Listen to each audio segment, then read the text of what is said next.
I'm Mehdi Hassan. Welcome to a Zeteo live chat on YouTube and on Substack. We're on both platforms right now. It's an important conversation that we're having today because on Friday, I'm not sure if you saw, the Trump administration has not just arrested a judge since coming to office that got in the way of their kind of Stephen Miller fascistic deportation program, but now they've arrested a mayor, a Democratic mayor. Ras Baraka, mayor of New Jersey's biggest city, Newark, was arrested Friday, charged with trespassing at an ICE detention center that is in his own city limits and that his own city has multiple lawsuits against. And yet he was arrested, he was detained, he was taken away in cuffs. Shocking images on Friday outside the Delaney Hall detention center.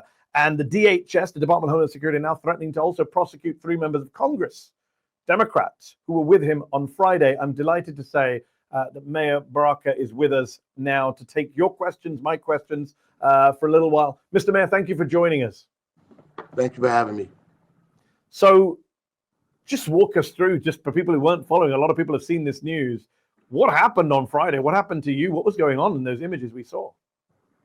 Yeah, I actually was down there earlier that morning with my fire inspectors, UCC guys, health inspectors to gain entry. We do this every morning.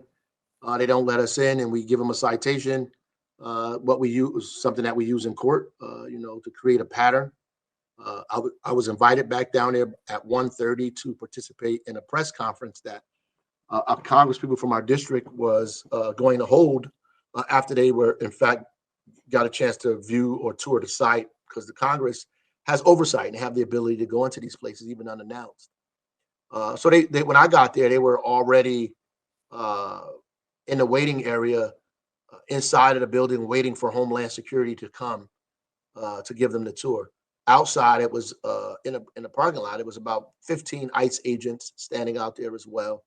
I was allowed entry. I stayed by the fence, and with the ICE agents there, we were there for at least an hour and a half before Homeland Security guys showed up. The special agent in charge, it would be like the police director here going downtown Newark making an arrest for shoplifting or something. The special agent in charge of Homeland Security investigations came to me and tried to escalate the situation. The Congress people told him that it was inappropriate and wrong. I told him that he was wrong. He demanded that I leave. We left, right? I left the area. He got a phone call, and as a result of his phone call, he came outside of the gate and with 15 people, and they arrested me. He personally put his cuffs on me. His own cuffs. A phone call which changed his behavior. So someone from on high was saying, "Arrest the mayor." Apparently, that's what it appeared as. Absolutely, and that's on video. His phone call is on video. You can see him talking on the phone. Right after that, he comes out of there.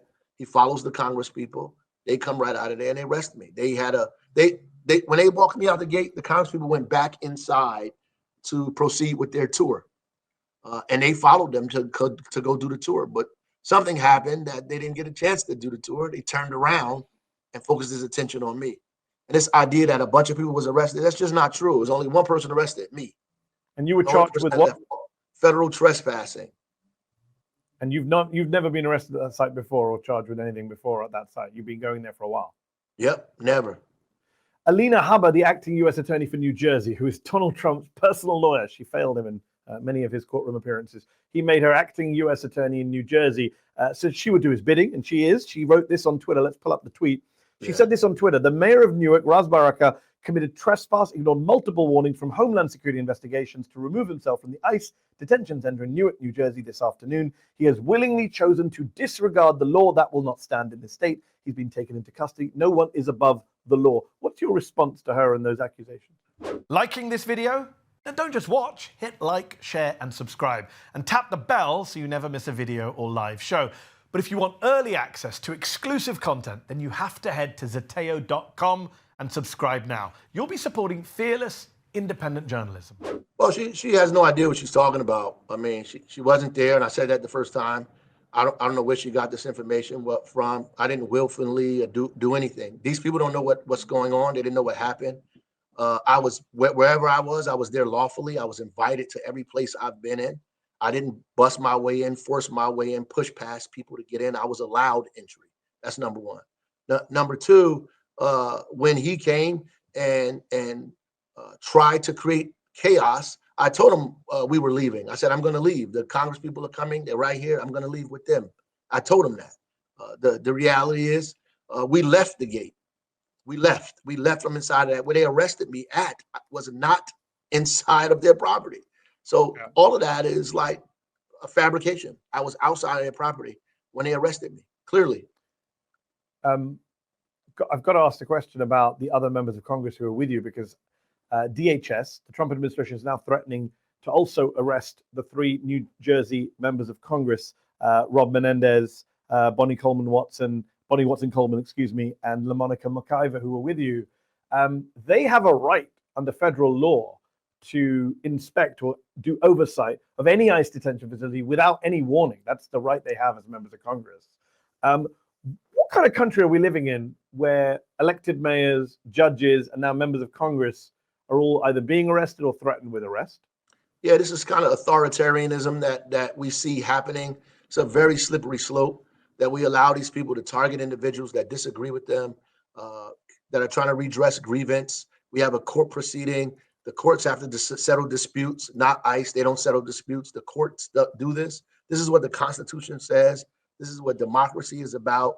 When we swear allegiance as elected officials, we don't swear allegiance to U.S. attorneys, to presidents of the United States. We swear allegiance to the United States Constitution and the Constitution of the state of New Jersey. That's it. That is the thing we're governed by and directed by. The rest of this stuff is political rhetoric and these people's attempt to intimidate you and bully you and put their will on you. And that's really what this is. Scare you into complying with what they want, whether it's a judge or a law firm or an elected official or a citizen. And it's wrong. It's dead wrong.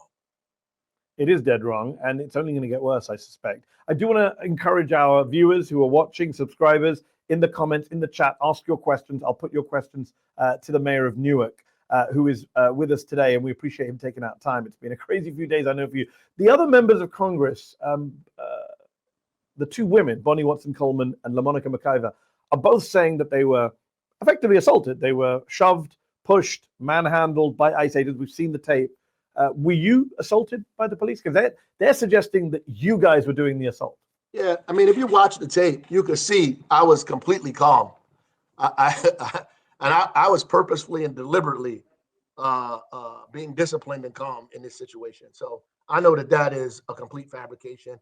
And they got in. They walked in. People were walking around. There was no pushing and shoving.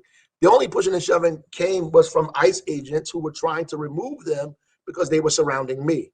Right? They threw a couple of people on the ground, and you can see that on the tape. A couple of residents got thrown on the ground. You can hear voices telling them, "Don't touch the congresswoman. Don't touch the congresswoman. Don't touch the congresswoman." Obviously, they were trying to grab them and pull them and push them, right? And they did that.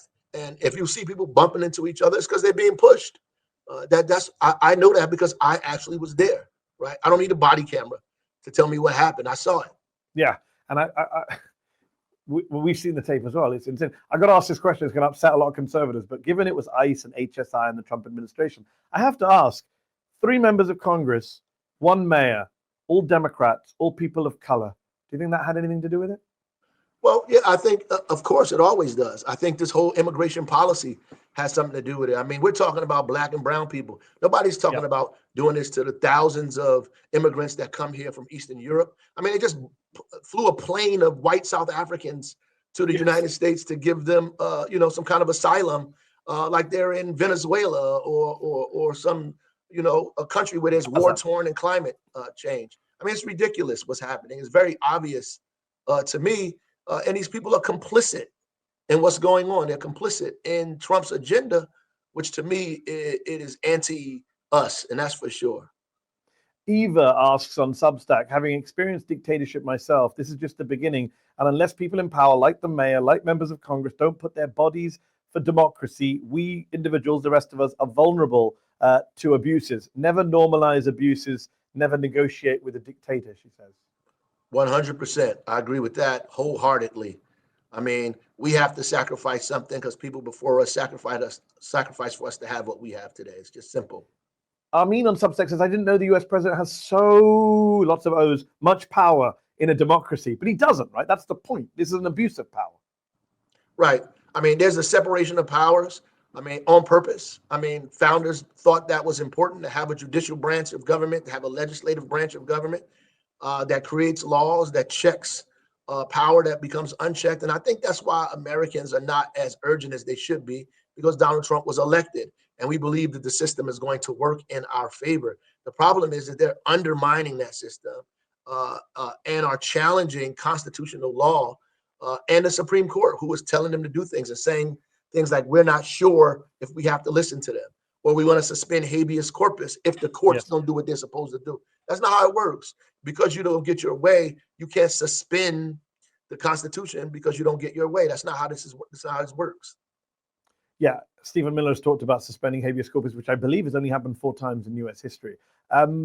Ribbit asks, let's talk about the actual center that you were protesting at. Ribbit on YouTube asks, what is the status of Delaney Hall's certificate of occupancy?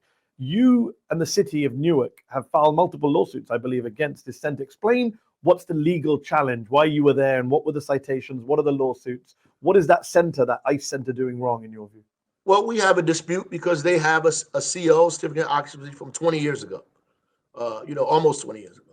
We're saying, because the city law says you have to update that annually, it was not. We're also arguing that they changed the use of the facility from a drug rehab and a halfway house to now ICE detention facility. That change of use has to be approved through a planning board that everything else does. We're in contention about that. We're also in contention about inspections. They won't allow our inspectors in. Well, they allowed us in once after the court told them to. We did a kind of beginning inspection and found a couple of violations, not horrific ones, but violations. So we have to go back, make sure they repaired those, find out how many people are in the place, the facility itself, what they have put there, whether it's sprinkler system or elevator system or gas and electric. All of that is what we have to do. That's what usually the process is.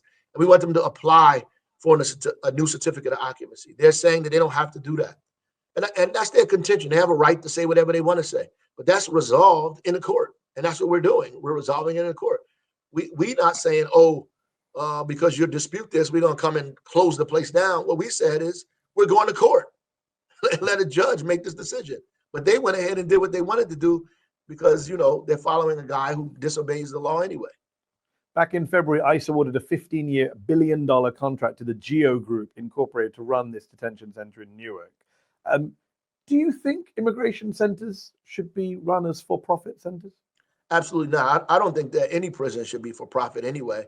I think we have laws against cruel and unusual punishment. I think we need to have oversight. We need to make sure that people aren't making money off of cheap or labor. We need to make sure all of those things are not happening to undermine the Constitution, democracy, due process. And so we need to have strict oversight, and it should not be privatized. This is something that strictly should be run by the state or the federal government itself and not by private industry. You obviously been very critical of ICE. A couple of questions about that. One is, in 2018, a lot of progressives were calling for the abolition of ICE. That's now gone away. The Democrats were told, that cost you seats, which I'm not sure is true. And now that slogan is completely gone.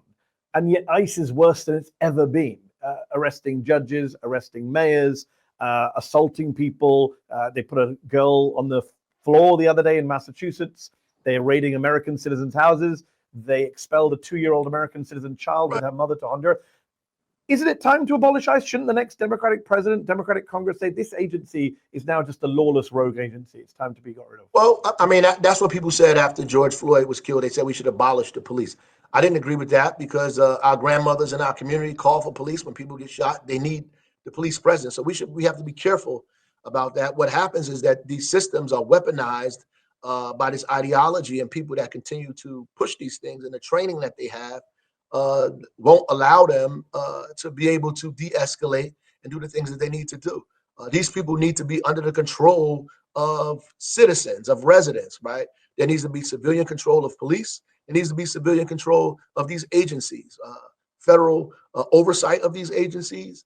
When they begin to do things that they're not supposed to do, there should be federal oversight to remove officers, to change policy, to step in immediately, and overhaul the entire department. I think civilians should have the ultimate power here. We can't allow the military to control what's happening democratically in our country. I guess period. Sometimes it becomes a debate about language. You say overhaul, I say abolish, but we both agree ICE cannot continue as it is. Oh, it can't in its present state and what it's doing, and it absolutely needs some deep cleansing. You've been pushing back against ICE and the Trump's immigration crackdown. Trump, though, is still trailing the average number of daily ICE arrests under the Biden administration, which in 2024 was about 759 people a day. In the first 50 days of Trump's administration, ICE arrested around 656 people a day.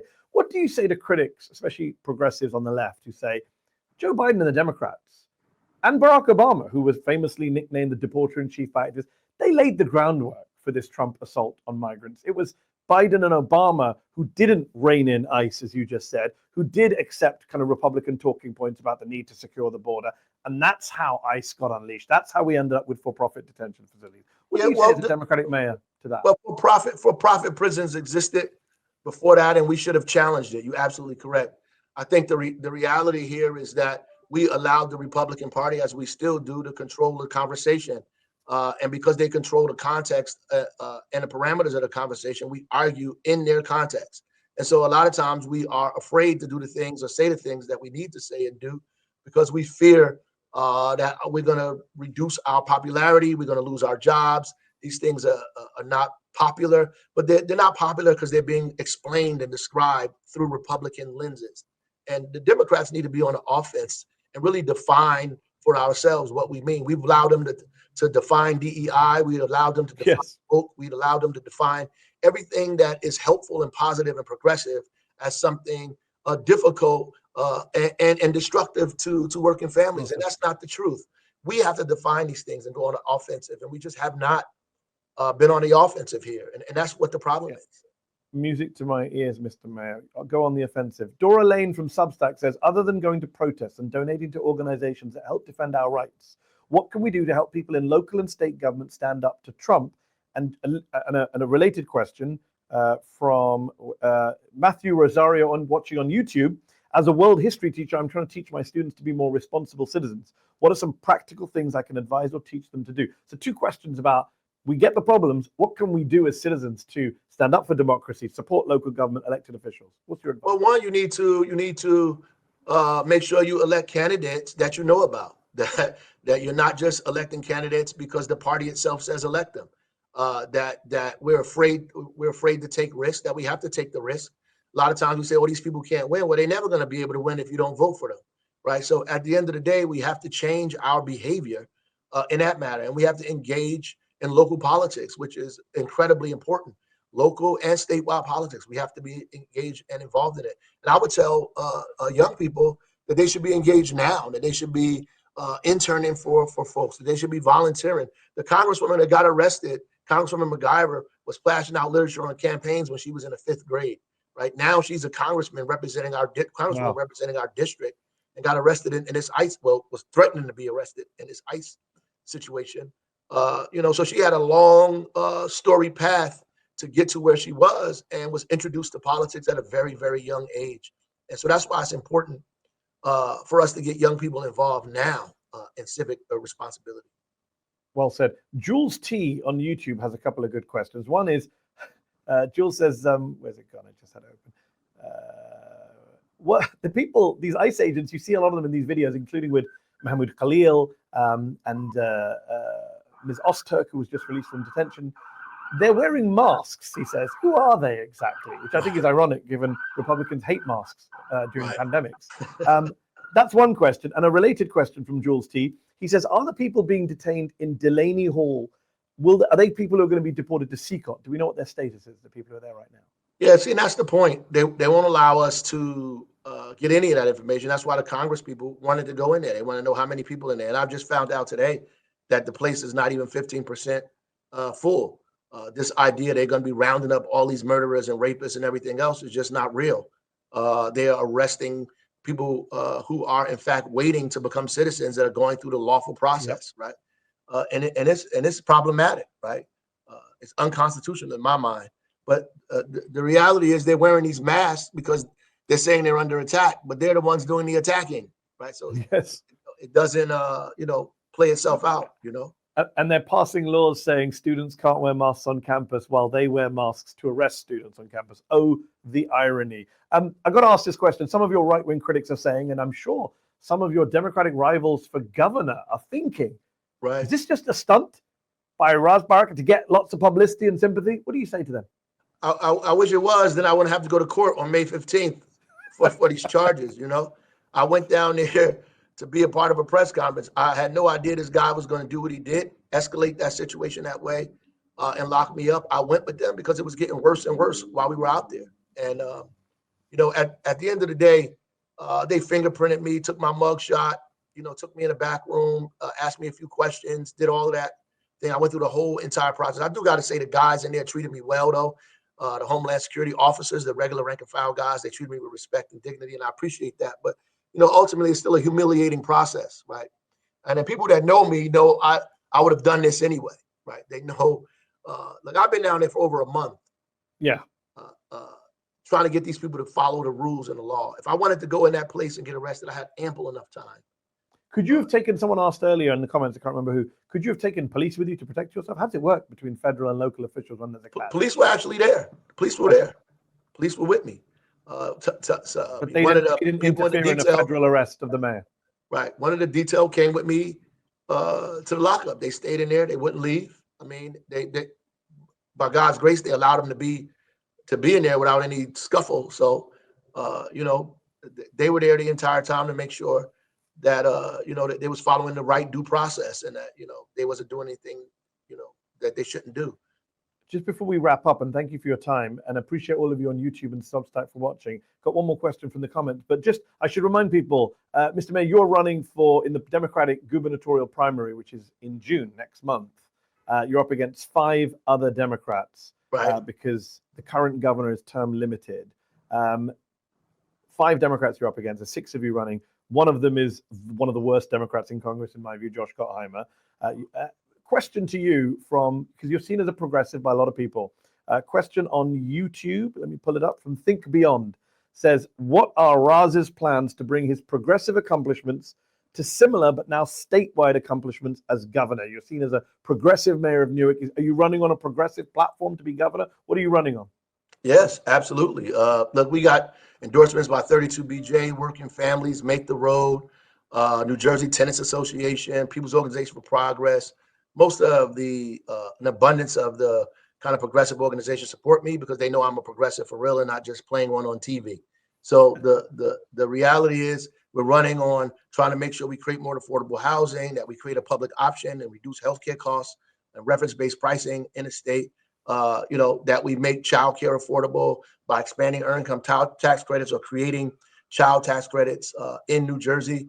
By making the wealthy pay their fair share and reversing the Christie tax cuts, which gave $15 billion away to the multinational rich corporations in this state. So these are things we want to do. And that's just the beginning of the things that we want to do. And we know, besides reducing or eliminating segregation in our state and making sure we plug a hole in this equity gap or wealth gap in the state of New Jersey. Mr. Mayor, we'll be keeping a close eye on that race. Good luck in court on May the 15th. Thank you for taking time out today. Thank you to our subscribers and viewers on YouTube and Substack for watching. We'll be doing a lot more of these lives in the coming days and weeks. Make sure you're a subscriber to Zeteo. Ras Baraka, thank you for your time. Thank you. Did you like this video? Don't forget to subscribe to this YouTube channel and turn on notifications. For exclusive content and to support our independent, unfiltered journalism, head over to Zeteo.com. Your support matters.